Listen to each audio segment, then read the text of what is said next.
Bago po natin simulan ang Chapter 11, nagpapasalamat po ako sa mga walang sawang sumusuporta sa ating munting channel. Shoutout po sa inyo, sana patuloy nyo tangkilikin ang aking mga ina-upload at i-upload pa.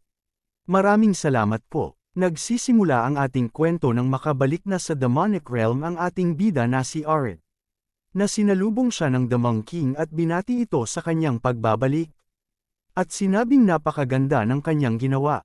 Sinabi naman ni Aerith, kamahalan. Sinabi naman ng Demon King habang nakangiti na narinig niya mula kay Jakar o mas kilalang First Corps Commander.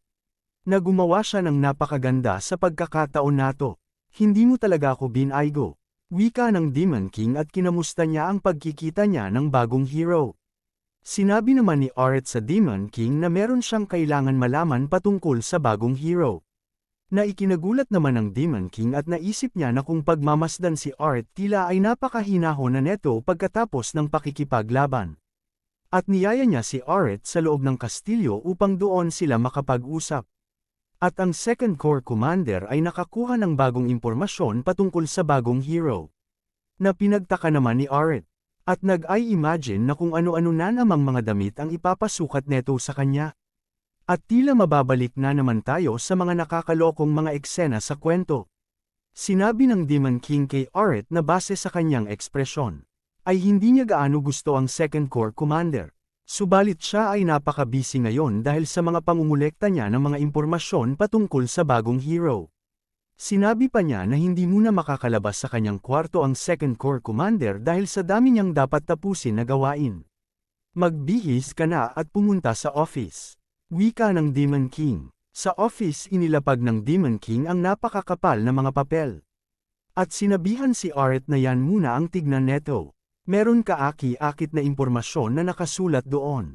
Habang binabasa ni Aerith ang mga papel dila ay nabigla siya.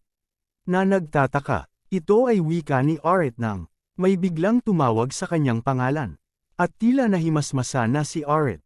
At nagtataka siya kung nasaan na siya. Sinasabi niya sa kanyang sarili na nasa loob siya ng Demon Castle at kailan pa siya nakabalik. Ang naaalala lang niya ay nasa pakikidigma siya sa mga oras na yon. At nakita niya ang 11th Corps Commander na si Ririnel na nagjijilid ang luha. At sinabi ni Ririnel na nasaya siya dahil maayos ang lagay ni Aerith. Ngunit iniisip ni Aerith kung ano ang ibig sabihin ni Ririnel. Ang naaalala lang ni Aerith ay gusto niyang tumagay bago man lang siya mamatay. Sandali lang iniisip niya na nawala na naman siya sa kanyang kamalayan pagkatapos niyang inumin ang MP lights. Iniisip ni din niya na meron lang siyang isang bateng long neck. May mga nagawa ba ako na hindi maganda? Wika ni Aerith habang si Ririnel naman ay nakayakap sa kanya. Sinabi ni Ririnel na ang necklace na ibinigay niya ay nasira. Kaya sinubukan niya na magtungo sa pakikidigma. Ngunit narinig niya na nakabalik na siya sa Demon Castle. Kaya nagmadali siya na puntahan siya, wika ni Ririnel na nagpapabebe pa. Gulat naman narinig ni Aerith na ang necklace na ibinigay sa kanya ni Ririnel ay nasira na. Kaya ibig sabihin na muntika na siyang namatay. Ngunit sumagot si Ririnel na nagawang gawin ni Aerith na i-corner ang isang hero. At ma-recover ang Demon Realm territory. Yan si Sir Aerith, wika no Ririnel na may pagmamalaki na may halong bulachi. Iniisi ni Aerith na muli siya ay nalasing at kung ano-ano na naman ang kiniyang ginawa na hindi niya alam. At napatingin siya sa kanyang hawak na papel. Sinabing ano ito, nang kanyang buksan nakita niya ang larawan ng bagong hero, na si Heart Cruel. At tila muling nag-iba ang mukha ni Aerith na parabang bumalik na naman sa isa niyang personalidad. Na nakangiti. Ito ang pangalan na hinding-hindi ko makakalimutan kahit 1,000,000 taon pa. Ang taong hindi ko maiwasang mahalin. Aking nakakatandang kapatid, wika ni Aerith at naalala niya ang kanilang nakaraan. Ipinapakita si Cruel Heart, Dian, wika niya, habang si Aerith o Dian Heart sa totoong pangalan ay makikitang nakaupo. Na may makikitang dalawang bangkay sa kanyang harapan. Habang hawak ang isang punyal at nababalutan ng dugo. At lumuluha. Kuya, tulungan mo ako, wika ni Dian Heart. Na may pagmamakaawa. Pakiusap, dagdag pa niya. At ang kanyang nakakatandang kapatid ay naghanda ng isang pagwas-iwas ng kanyang espada. Habang ang mga mata ni Dian Heart ay naglalabas ng mga luha. At damanak ang dugo, seryosong nilukot ni Aerith ang papel sa kanyang kamay. At sinabing, ikaw pala ang bagong hero. At kailan pa wika ni Aret sa kanyang isipan. At ipinatong ni Aret ang kanyang kamay sa ulo ni Ririnel. Sir Aret, wika ni Ririnel. Tumalikod na si Aret at humingi ng tawad. At sinabing meron pa siyang importanteng gagawin. Sumang-ayon naman si Ririnel at sinabing mag-iingat siya.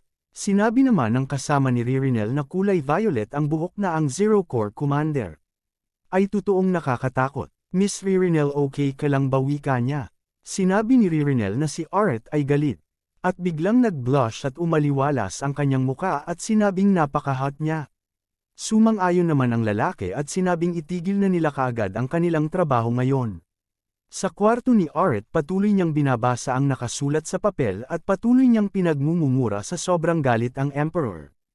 Alam mo na ba ang lahat kaya mo ginawang pamalit sa hero si Cruel, wika ni Aret.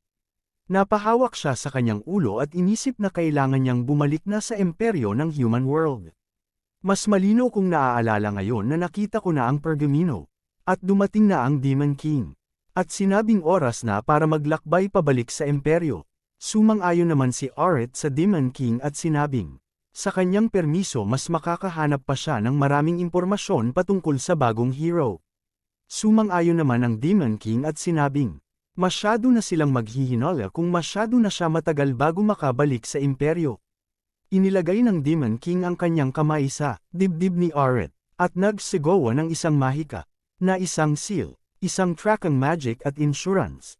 Sinabi ng Demon King na gusto niyang malaman ang lahat ng impormasyon na pwede niyang magamit. Sa Corps Commander ng Demonic Realm, at sa hero ng Imperyo, yun ang aming usapan, wika ni Aret. Ngunit sinabi ni Aret na bakit pa niya kailangan magpanggap na isang Demon King spy.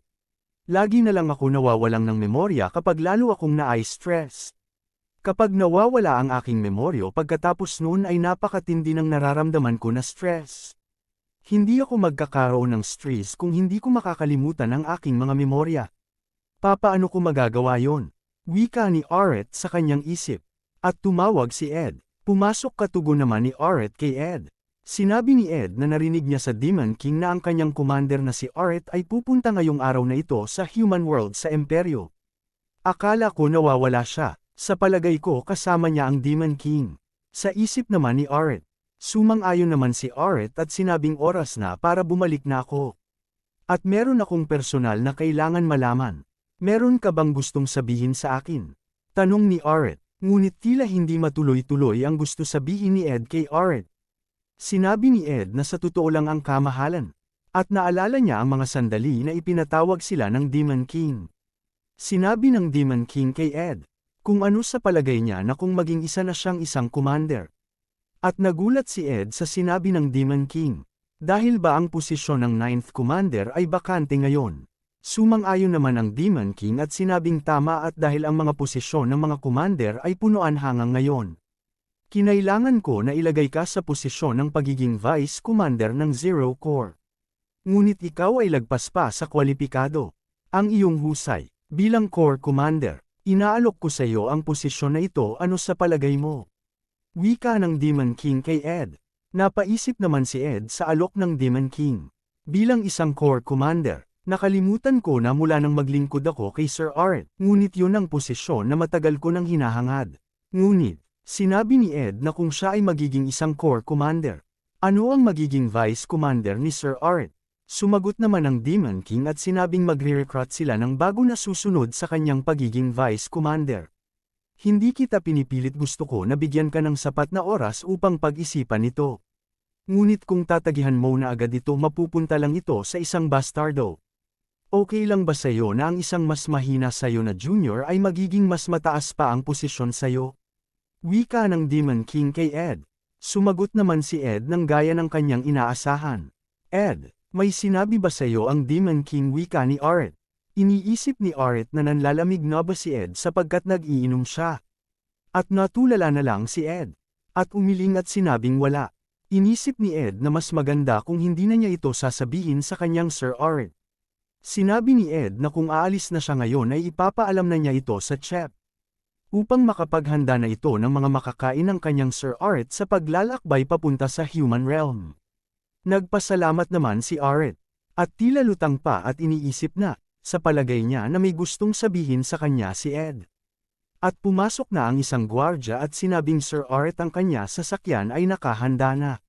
Sumang-ayon naman si Aret ay sinabing lalabas na siya. At sinabihan niya si Ed na pakaingatan niya ang kanyang sarili. At yumuko si Ed at nagbigay paggalang at sinabing pakiusap magkaroon siya ng mabuting paglalakbay. Iniisip naman ni Aret na, gusto na bang mag-quit ni Ed sa pagiging Vice Commander? Sapagkat nahihirapan na siyang paglingkuran siya. At muli nagsalita si Aret. At sinabing, may gusto ka ba wika niya kay Ed? Humingi naman ng despesa si Ed sa kanyang narinig. Ngayon pupunta ako sa imperyo. Baka meron kang gusto na sa imperyo lang meron. Gusto mo ba ng mga snack galing sa imperyo? O baka mga gamit na magagamit mo sa mahabang panahon? Ano pa man yun hahalugugin ko lahat ng mga pamilihan. Sa oras na yon, kaya sabihin mo sa akin kung ano ang iyong gusto kahit ano pa man yun.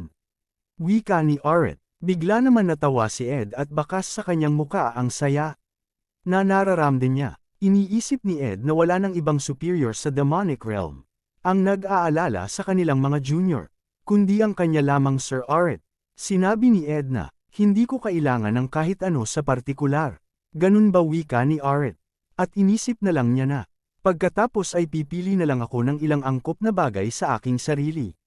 Sinabi ni Ed na, higit sa lahat, kailangan mo isuot ang necklace na galing kay Ben sa anumang oras. At pakiusap suotin mo ang balabal kapag ikaw ay nasa human realm na.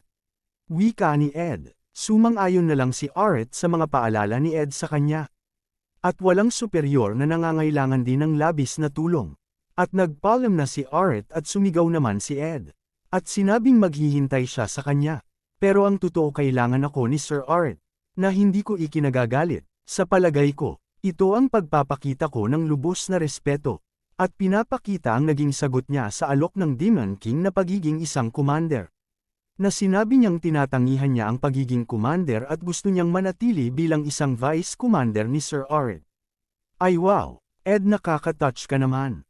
Na all loyal. Masayang sinabi ni Ed na nag-enjoy siya bilang isang vice commander ni Sir Aret. Sa kahit ano pa man. At gusto niyang maging bahagi sa pagtulong kay Aret. At kahit saan man magpunta ang Zero Corps Commander. At yun nangga sa pag-alis ni Aret sinabi ni Ed na maging mapayapa sana ang kanyang paglalakbay. At naghihintay lang siya para sa kanya doon. Bilang kanyang Vice Commander. Naku Ed, muntikan muna ako pinaiyak. Hayop ka ang drama mo sana all loyal. Abangan ang Chapter 12 maraming salamat po.